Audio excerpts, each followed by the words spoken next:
you said, I grew up in a small community, a village in Ghana, specifically in Nzema. And I have always been intrigued, especially as I've lived in the city in Ghana and then moved over to North America. I have been so intrigued by the resilience, the strength, the sacrifice of those women. And so I knew that I had to write about them, and I had to write it from a perspective of someone who's lived with them, who's grown up, like it's a product of the place, known them intimately, and also heard of them. And I needed to first tell their stories. And also, there's the narrative that comes, especially in the Western media, about the African woman, mostly the rural women, are one of helplessness, of hunger, of dejection. And I am trying here to show them the real African woman. And also, some of us have traveled, and our children are losing that kind of connection with the people, where they came from. This is more like a memory scroll for them, so that both my children and other children of African descent, either in the diaspora or even at home in the cities, can connect with the African woman, the rural woman that is like the genesis of all of us. And as these women are dying off, that generation of women are dying off, this is more like my tribute to them. So a lot of things went into the making of Maame. Definitely. They say that it takes a village to raise a child, right? And so in that community setting, everybody's child is everybody's child.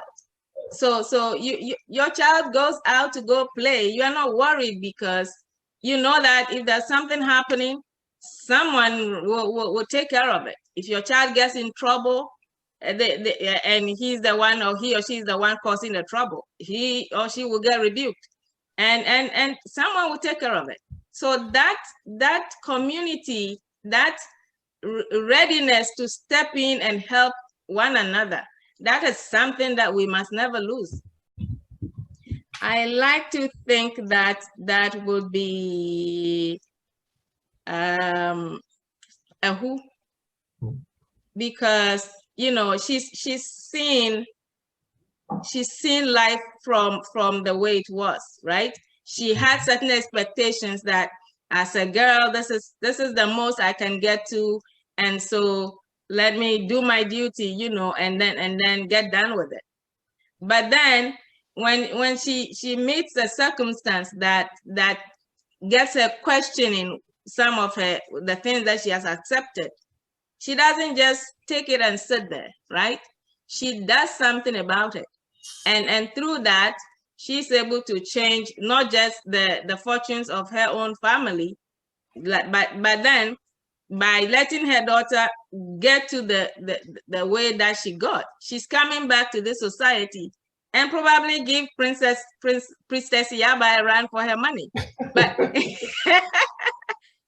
so I think she carries the community, and she is like the bridge between what was and then what becomes of these women in the society. So I would have married someone in Akonu. I would have preferred to have married someone in Akonu. Sambuma was not too bad either, except that girls in Akonu did not like to marry strangers. And I put strangers in inverted commas. Who in Akonu did not know the story of the young woman who went away with a stranger and almost never made it? She was a very beautiful girl and refused all suitors from her own village, and even the neighboring ones.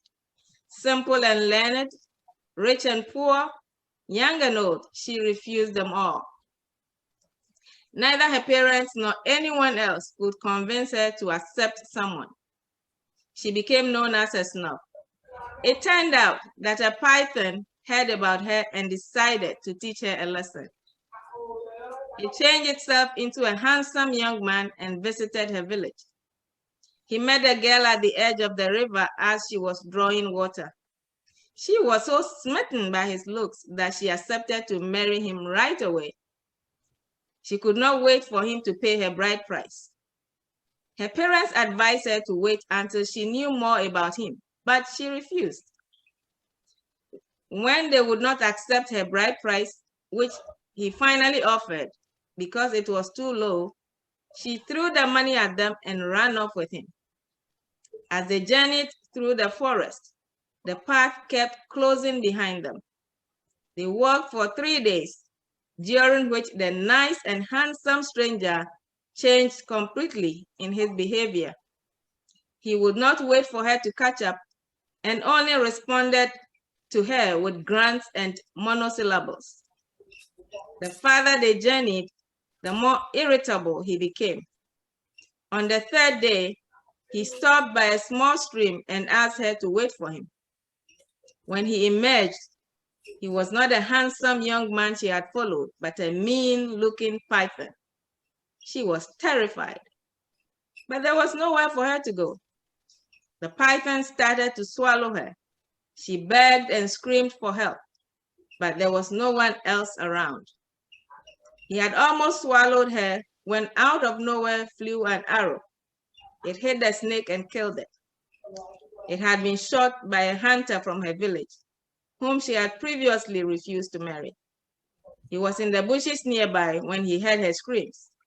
He helped her to get back home, where she narrated her scary ordeal to all. I think the flow would be similar because I tend to think in Nzema and then translate into English. So it would be similar. Even when you look at the songs and all that and the translation of it, you see that it's almost along the same lines. I started reading Nzema Bible like in class 4 or something until I left for secondary school. I was the champion reader in my village. So yeah, I'm quite proficient in it. I would love that we can get this translated, but I wanted a story, to be available to a broader population. So starting it off in English is a good starting point. Yeah,